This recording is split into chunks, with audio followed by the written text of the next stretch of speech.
नमस्कार, आप तक समाचार में आपका स्वागत है। आज हम एक ऐसी स्टोरी के साथ मिलेंगे। 20 साल की कठोर सजा, 4 साल का संघर्ष, एक बेटी के आंसू और आखिरकार इंसाफ। आइए समझ। तो लड़ाई एक गरीब परिवार के लिए सपना था। ऐसे समय पर दरियापुर के सामाजिक आगेवान जाबिर पटेल उनके लिए एक फरिश्ता साबित हुए हैं। आज 4 वर्षों के लंबे संघर्ष के बाद अहमदाबाद की डिस्ट्रिक्ट और सेशन कोर्ट के माननीय जज श्रीमती उनकट साहिबा ने आरोपी को भारतीय दंड संहिता की धाराओं के तहत पोक्सो एक्ट की धाराओं को उमेरते हुए दोषी ठहराते हुए 20 साल की कठोर कारावास की सजा सुनाई है। मेरी सिस्टर और मेरी भांजी आत्महत्या करने पे आ गए थे, लेकिन शमशाद भाई ने इन्होंने मोटिवेट किया, हमको संभाला इन्होंने और ये न्याय दिलाया। तो वहीं शमशाद खान पठान एडवोकेट एक देवता समान साबित हुए। बात कुछ इस तरह की है कि परिवार गरीब घर से आता है और बच्ची को इंसाफ दिलाने के लिए पैसा भी खर्च होता है। ऐसे समय पर शमशाद खान पठान इस पूरे 4 साल की कानूनी लड़ाई बिना फीस के लड़े हैं। उन लोगों को चेतावनी देना चाहता हूं जो छोटी भोली भाली लड़कियों को हवस का शिकार बनाते हैं। उनको ये याद रखना चाहिए, आज के ज़माने में शमशाद भाई और इम्तियाज़ भाई जैसे वकील मौजूद है। तो ये एक जो जजमेंट आया है, 20 साल की सज़ा हुई है, ये बहुत अच्छा चुकादा है।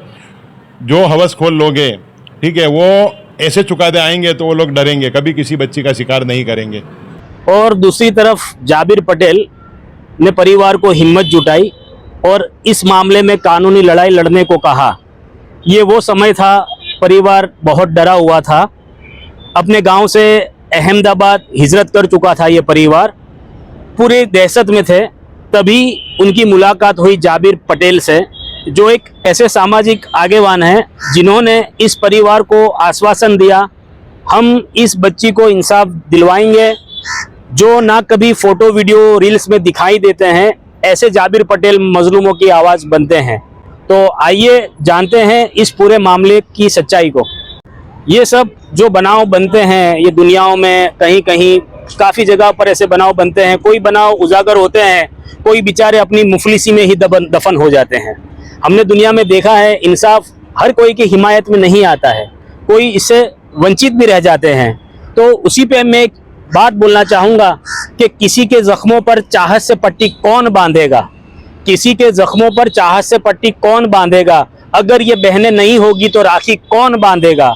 जहाँ लड़की की इज्जत लूटना एक खेल बन जाए, वहाँ एक कबूतर तेरी चिट्ठी कौन बांधेगा। जैसे कि मेरी भांजी के साथ ऐसा हुआ, मेरे को पता चलने से मेरी सिस्टर को ने उनको लेके मेरे घर ले आया और गांव छोड़ दिया। हम लोगों ने बहुत रिक्वेस्ट करी कि भाई ये ख़त्म हो जाए, लेकिन हम लोग बहुत परेशान हो गए, भांजी को लेके भी इधर आ गए। फिर ऐसे में मेरे दोस्त से बात करी, मेरे दोस्त ने शमशाद भाई इम्तियाज़ भाई से जाबिर भाई से मिलाया और जाबिर भाई ने शमशाद भाई ने इम्तियाज़ खान से मिला के ये पूरा मामला सॉर्ट अप किया और इनसे मेरे को यानी राहत मिली। हमको बहुत परेशान कर दिया था, यहाँ तक के आ गया था कि मेरी सिस्टर और मेरी भांजी आत्महत्या करने पे आ गए थे, लेकिन शमशाद भाई ने इन्होंने मोटिवेट किया, हमको संभाला इन्होंने और ये न्याय दिलाया। तो कोई भी हो, मतलब ऐसा कुछ है तो खुल के बाहर आए, इन दरिंदों को सजा मिलाना जरूरी है। सर, क्या था पूरा मामला और तरह का जो है जजमेंट मिला और परिवार में कितनी? देखिए, जिस तरह से आज के टाइम पे हमने ये देखा है कि बच्चों के साथ जो जातीय सतामनी के मामले हैं वो बहुत दिन ब दिन बढ़ते जा रहे हैं और वैसे केसेस में 14 साल 15 साल की बच्चियों के मामले काफ़ी ज़्यादा बड़े पैमाने पर निकल कर सामने आ रहे हैं। तो ये केस भी 2022 का था, जब सिंगरवा के एक छोटे से गांव में एक बच्ची सीवन क्लास में अपना सीने का काम सीखने के लिए जाती थी। तो उसके पीछे जो आरोपी है विजय पंचाल, वो उसके लगातार उसका पीछा करता था और उसको बार बार उनको परेशान करना। और एक दिन बच्ची को उसने बहला फुसला के वहाँ पे एक गार्डन है, वहाँ गार्डन में ले जाकर उनकी मर्जी के ख़िलाफ़ उनके साथ शारीरिक संबंध बनाए, और ऐसा उसने 2-3 बार धमकी दे देकर यह हरकत की। फिर घर के लोगों को पता चला और उन्होंने उस चीज़ को मना किया, रोका, और फिर उसके अत्याचार से लोगों ने वहाँ का गांव को भी छोड़ दिया। गांव को छोड़कर वो अहमदाबाद शहर के एक इलाके में रहने चले आए। वहाँ पर भी आकर उसने अपनी हरकतें चालू रखी और बच्ची को परेशान करने का चालू रखा। तो फिर जिससे कंटाल के हम लोग उस वक्त गोमतीपुर पुलिस थाने एफआईआर दर्ज करवाने के लिए गए थे, लेकिन गोमतीपुर पुलिस थाने में जो पुलिस इंस्पेक्टर थे उन्होंने ज्यूरिडिक्शन का मामला हम लोगों को बताया और ये कहा कि ये आपका ओढ़व पुलिस स्टेशन में आएगा। हमने कहा कि भाई आप 0 एफआईआर से दर्ज करवाइए इसको। तो उन्होंने बोला कि हम 0 एफआईआर से दर्ज करेंगे, टेक्निकलिटी बहुत सारी होगी, आपको हम हमारी सी गाड़ी जो है, जो महिला पुलिस है, उसके साथ में आपको ओढ़व पुलिस स्टेशन भेज रहे हैं, आप निश्चिंत रहिए, आपकी एफआईआर दर्ज हो जाएगी। उसके बाद ओढ़व पुलिस स्टेशन ने बहुत हमको मदद की, एफआईआर दर्ज की और बाद में आरोपी की गिरफ्तारी की, और बाद में बहुत अच्छे से चार्जशीट, सारे वैज्ञानिक एविडेंस, साइंटिफिक एविडेंस जितने भी थे, उन तमाम एविडेंस को लेके एक मजबूत चार्जशीट कोर्ट में फाइल की। लगातार कोर्ट में बच्ची की गवाही हुई, उनके घर वालों की गवाही हुई, वो तमाम लोगों ने बहुत मजबूती से गवाही को दिया, और कुछ टाइम से ये मामला फैसले के लिए लंबित था कोर्ट में। कल श्रीमती उनड़कट साहिबा, जो Ahmedabad district and sessions court की जज साहिबा हैं, उन्होंने आरोपी को अलग अलग कलमों के तहत 20 साल की कठोर सज़ा और दंड, और अगर दंड नहीं बढ़ता है तो दूसरी और 6 महीने की सज़ा, इस तरह का फैसला कल कोर्ट ने सुनाया है, और उसी वक्त आरोपी को सेंट्रल जेल भेज दिया गया है। सर इस वक्त ये हफ्ता हुआ तो बच्ची की उम्र कितनी होगी? बच्ची की उम्र उस वक्त 15 साल थी, और बच्ची का परिवार बहुत निम्न मध्यम वर्ग परिवार से था।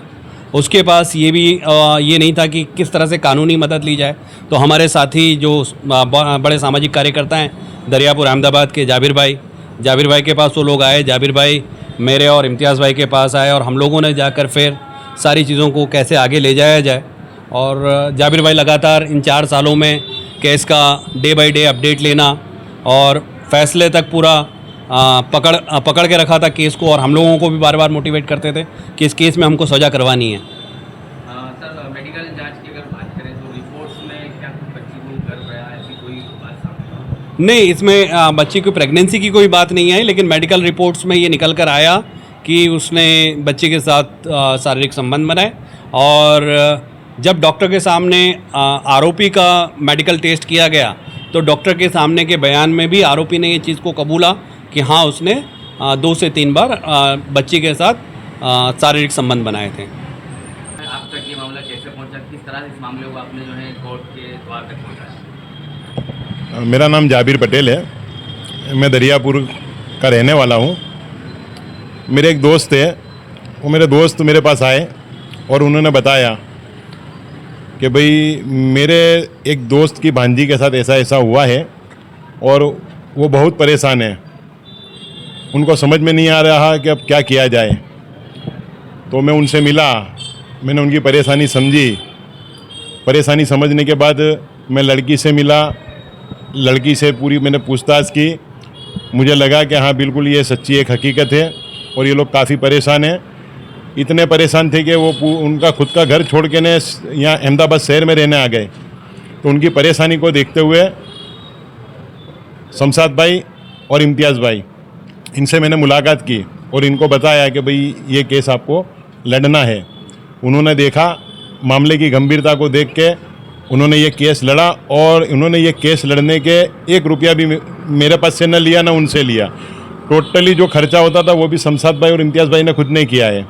जो साहित्य का वगैरह का सब खर्चा इन्होंने खुद ने किया है। बगैर पैसे उन्होंने ये केस लड़ा और एक बच्ची को न्याय दिलाया। फ़क्र है हमें शमशाद भाई और इम्तियाज़ भाई जैसे एडवोकेट पर, जो बगैर फी लिए केस लड़ते हैं और लोगों को इंसाफ दिलाते हैं। ठीक है, और उन लोगों को चेतावनी देना चाहता हूँ जो छोटी भोली भाली लड़कियों को हवस का शिकार बनाते हैं, उनको ये याद रखना चाहिए आज के ज़माने में शमशाद भाई और इम्तियाज़ भाई जैसे वकील मौजूद है। तो ये एक जो जजमेंट आया है, 20 साल की सज़ा हुई है, ये बहुत अच्छा चुकादा है। जो हवसखोर लोग हैं, ठीक है, वो ऐसे चुकाते आएंगे तो वो लोग डरेंगे, कभी किसी बच्ची का शिकार नहीं करेंगे। मैं इसके बारे में कहना चाहूँगा कि जो भी लोग इस चीज़ के शिकार हुए हैं उन लोगों को खुलकर सामने आना चाहिए। और अगर वो खुलकर सामने नहीं आ सकते हैं तो जैसे कि मैं हमारे केस की बात करूं, हमने कभी भी किसी की प्राइवेसी को जाहिर नहीं किया है। प्राइवेसी रही, किसी को मालूम नहीं कौन सी लड़की है, ठीक है, उसके घर वाले कौन है, लेकिन केस तो करना पड़ेगा। केस करेंगे तभी ऐसे जो दरिंदे को घूम रहे बाज़ार में, ये दरिंदे बाज़ार में घूमना बंद करेंगे और किसी को शिकार नहीं करेंगे। तो मैं सबसे अपील करता हूँ कि जिसके भी साथ ऐसा हादसा हुआ है वो खुलकर मतलब आए बाहर, ठीक है। शमशाद खान, इम्तियाज़ भाई जैसे वकील मौजूद है और हमारे बेलिम साहब ने भी बहुत मेहनत की है, तो ऐसे बहुत सारे वकील मौजूद है अभी, ठीक है। तो आप खुलकर सामने आइए, हम आपकी मदद करने के लिए पूरी तरह से तैयार हैं। और समाज के लोगों को भी मैं एक मैसेज देना चाहता हूँ, क्योंकि मैं हर जगह पे जाबिर, शमशाद भाई या इम्तियाज़ हो पॉसिबल नहीं है। अगर आपको मालूम पड़े तो आप हैंडलिंग करो और आप इस चीज़ के लिए फाइट दो। ये चीज़ करना बहुत ज़रूरी है, नहीं तो ये चीज़ कल उठ के आपके घर तक भी आ सकती है।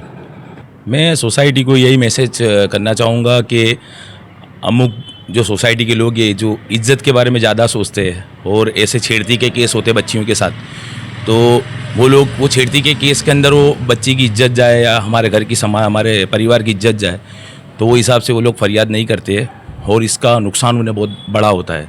तो मैं सोसाइटी को, समाज को यही कहना चाहता हूँ कि अगर तुम्हारे साथ छेड़ती होती है, बच्ची के साथ छेड़ती होती है या किसी भी समाज या किसी भी धर्म की छोकरी के साथ अगर ये छेड़ती होती है तो उनके पुलिस की मदद लेनी चाहिए, FIR करानी चाहिए। वकील जैसे जो भी आपके करीब में वकील हो, अच्छे वकील हो, उनसे आप कांटेक्ट करना चाहिए और सामने फरियाद करनी चाहिए ताकि इस तरह के जो गुनाह होते हैं वो अटक सके समाज में। सर, आरोपी का क्या कोई गुनाहित इतिहास रहा होगा और ऐसे मामलों में प्रशासन कड़ा रूप इख्तियार करती है, तो कोर्ट में जजमेंट किस तरह से? देखिए, पोक्सो जो है, prevention of crime against sexual act, जिसके तहत कोर्ट जो है वो ये नहीं देखती कि इसके पहले के गुनाह हैं या नहीं हैं। कोर्ट ये देखती है कि बच्चे के साथ, चाहे वो लड़का हो या लड़की हो, अगर कोई यौन उत्पीड़न हुआ है, उसके साथ दूसरी तरह से की कोई घटना हुई है, तो वैसे तमाम क्राइम को कोर्ट्स बहुत सख्ती से देखती है। और कोर्ट ये मानती है कि बच्चे जो हैं वो जो 18 साल से अगर एक दिन का भी कम है तो वो बच्चा है और उसकी मानसिक स्थिति इस तरह से तैयार नहीं है कि कोई भी क्राइम को वो झेल सके। तो उस पर जो अगर इस तरह का कोई क्राइम होता है तो उसके मानस पटल पे उसकी जो असर होती है वो लाइफ टाइम तक रहती है और वो उसके विकास में अवरोध उत्पन्न करती है। इस तरह के ऑब्जर्वेशन कोर्ट ने अपने जजमेंट्स में भी लिखे हैं और कोर्ट ने ये भी लिखा है कि ये बच्ची जिसको अपना घर छोड़ना पड़ा है उसके रिहैबिलिटेशन के लिए भी सरकार को सोचना चाहिए और उस तरफ कदम आगे बढ़ाने चाहिए। दूसरा ये है कि 2012 का ये कानून है, लेकिन बतौर वकील अगर मुझसे पूछा जाए तो मैं ये मानता हूँ कि कानून से ज़्यादा हमको समाज में लोगों को सेंसिटाइज करने की ज़रूरत है इस तरह के क्राइम्स के लिए, क्योंकि कानून होने के बावजूद, सजाएं होने के बावजूद दिन ब दिन गुजरात में और भारत के अलग अलग राज्यों में पोक्सो के बच्चों के साथ होने वाली यौन हिंसा के मामले बड़े हैं कम होने की जगह। तो ये काफ़ी चिंताजनक है, क्योंकि अगर हो सकता है कि आने वाले 2, 4, 6 महीने, साल, 2 साल में एक मूवमेंट हो कि भाई इस तरह की हिंसाएं बहुत हो रही बच्चों के साथ, हमारी पार्लियामेंट क्या करेगी, एक और कानून बना देगी कि 20 साल की सज़ा को 40 साल कर दो। लेकिन क्या उससे गुनाह रुक रहे हैं? तो मैंने तो नहीं देखा है कि कानून से कभी गुनाह रुकते हैं। समाज को सेंसिटाइज होने की ज़रूरत है, सरकारों को सेंसिटाइज होने की ज़रूरत है और लोगों को इसके ऊपर ज़्यादा अवेयर करने की ज़रूरत है। आप तक समाचार हमेशा रखे आपको आगे।